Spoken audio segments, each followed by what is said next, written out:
વાસેટીની ભાજીના કેવી રીતે ભજીયા બને તો એ આજ હું તમને દેખાડી. ભજીયામાં એક વસ્તુ તમે સ્પેશિયલ નાખી હતી, એનાથી છે ને મસ્તના ફૂલેલા ભજીયા બને, પોસા રૂ જેવા. એક નંબર જોરદાર મેથીના ભજીયાને ટક્કર મારે એવા છે ને. હેલો ફેમિલી, જય માતાજી, રામ રામ બધાને. તો કેમ છો તમે બધા? મજામાં ને? તમે બધા મજામાં હે ને? આજના નવા વિડીયોમાં તમારું બધાનું હાર્દિક હાર્દિક સ્વાગત કરું છું. તો આજે અમે એક નવીન રેસીપી લઈને આવ્યા છીએ, કેમ કે આજે અમારે બનાવવાના છે. શું બનાવવાનું છે?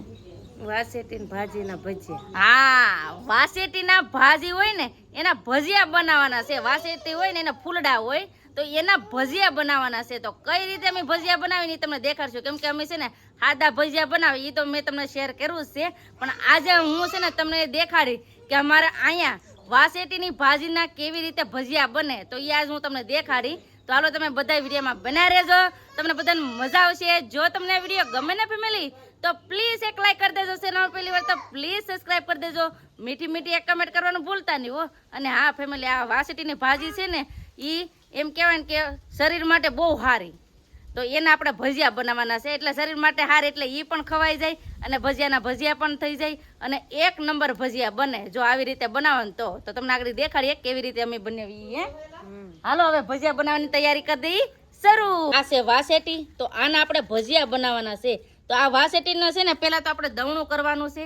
દવણું કઈ રીતે કરવાનું એ પહેલા તમને કહી દઉં કે દવણામાં એવું હોય કે આ પાંદડા હોય ને, આ પાંદડા જો આ ફૂલ છે એ આ વાસેટીના ફૂલ છે, આ પાંદડા છે એ પાંદડા અલગ કરવાના છે. તો આ ઘૂરખા રહેવા દેવાના બેન. હા, ઘૂરખા રહેવા દેવાના.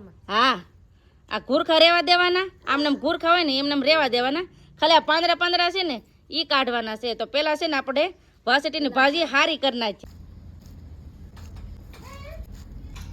વાસેટીની ભાજી એકલી છે તો વાસેટીની ભાજી તો આપણે ફોલી નાખી છે ને બીજો મસાલો હવે છે ને હવે સુધારવાનો છે. તો પહેલા તો આપણને આપણે ડુંગળી લીધી છે, પછી લીધા છે મરચા અને પછી લીધું છે લસણ. તો આ બધી વસ્તુ છે ને આપણે સુધારવાની છે. તો ફટાફટ હવે સુધારવા માટે પેલા લસણ ફોલી નાખીએ. લસણ ફોલી નાખ્યું છે ને હવે છે ને સુધારવાના છે મરચા. તો ફટાફટ હવે મરચા સુધારવા માંડું ને બેન સુધારશે. તો બેન ને સુધારવાની છે ડુંગળી. હાલો ડુંગળી સુધારવા માંડો. તો બેન ડુંગળી સુધારશે, હું મરચા સુધારું છું. તો ફટાફટ મસાલો સુધારીને રેડી કરી નાખીએ.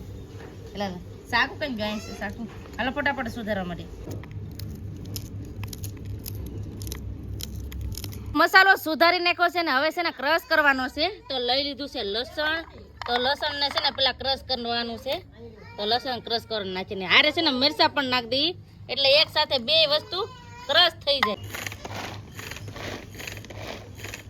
બે વસ્તુ છે ને આપણે ક્રશ કરી નાખી છે ને હવે લઈ લઈએ વાટકામાં.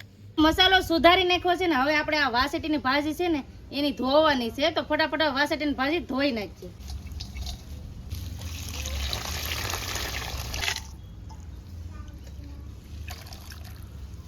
વાસેટીની ભાજી તો આપણે ધોઈ નાખી. હવે છે ને આપણે લીંબુનો રસ કાઢવાનો છે, કેમ કે ભજીયામાં લીંબુનો રસ તો નાખવાનો હોય ને. તો ફટાફટ હવે લીંબુનો રસ કાઢી નાખું. મસાલો રેડી કરી નાખ્યો છે ને હવે આપણે છે ને ભજીયાનો લોટ બાંધવાનો છે. મેન વાત કે આપણે લોટ તો મસ્તનો બનાવવો હોય ને, બાંધવો હોય ને તો જ તે આપણે ભજીયા મસ્તના બને. તો હાલો કેવી રીતે બનાવીએ તમને દેખાડો. તો ચણાનો લોટ આપણે છે ને પેલા તપેલીમાં લઈ લઈએ. તો એક પેકેટ અમે નાખી દીધું છે, આ બીજું પેકેટ. તો અમે પેલા છે ને લોટ લઈ લઈએ ચણાનો. ચણાનો લોટ નાખી દીધો છે ને હવે એમાં નાખવાનું છે આપણે આ ભાજી. તો ભાજી નાખી દઈએ બધી છે ને પેલા ભાજી નાખી દઈએ. ભાજીના ભજીયા બનાવવાના છે. હવે એમાં નાખવાની છે ડુંગળી અને હવે એમાં નાખવાની છે લસણ અને મરચાની પેસ્ટ બનાવેલી છે એ.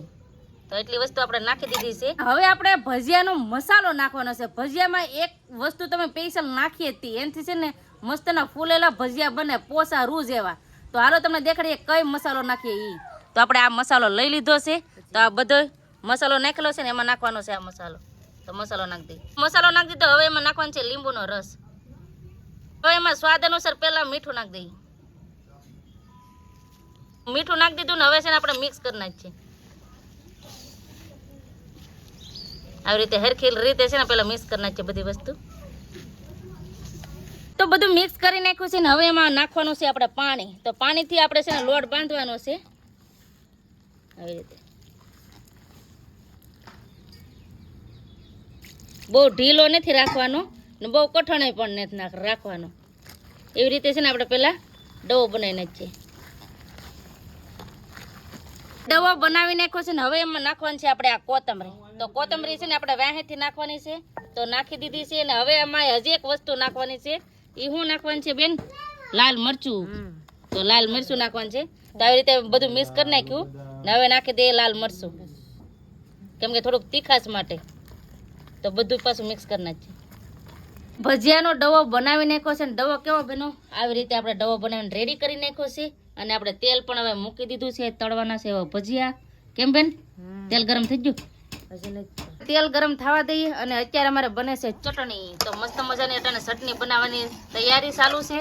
અને એક સાઈડ અમે બનાવીએ છીએ ભજીયા. તો હવે ગરમ તેલ થઈ જાય એટલે ભજીયા મૂકવાનું કરી દઈએ. ચાલુ તેલ થઈ ગયું છે ને હવે મૂકીએ ભજીયા.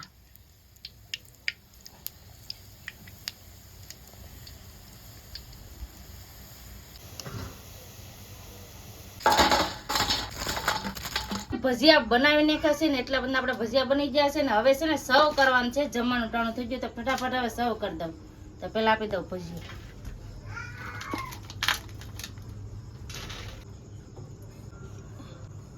બધાને સર્વ કરી દીધું છે ને હવે સંદીપ ને બધા બેસી જશે જમવા. અહીંયા સંદીપ છે, અહીંયા અમારા બા છે. કેમ બા, ભજીયા ખાવા કા? તો હવે સંદીપ ટેસ્ટિંગ કરે. તો ફેમિલી વાસેટીના ભજીયા બની ગયા છે મસ્ત મજાના. આ વાસેટી વરસમાં એક વખત જ થાય, ચોમાસામાંથી. હા ને ગુણ આ ઓલા શું કે ગુણ આનામાં ભરપૂર હોય. હા, ઔષધિ જેવું. અને ઔષધિ જ કહેવાય. એટલે મસ્ત મજાના આ ઔષધિ વરસમાં એક વખત મળે.